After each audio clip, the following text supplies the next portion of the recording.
सदा सस्वरूपं चिदानन्दकन्दं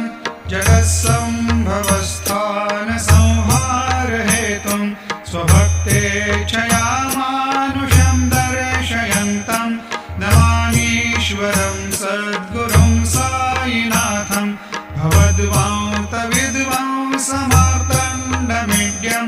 मनोवागतीतं मुनिर्ध्यानगम्यं जगद्व्यापकं निर्मलं निर्गुणत्वां नमामीश्वरं सद्गुरुं साईनाथं भवाम्भोधिमग्नार्दितानां जनानां स्वपादाश्रितानां स्वभक्तिप्रियाणां समुद्धारणार्थं कलौ सम्भवन्तं नमामीश्वरं सद्गुरुं साईनाथं सदा निम्बवृक्षस्य मूलाधिवासात् सुधास्राविणं तेक्तमप्यप्रियन्तं तरुं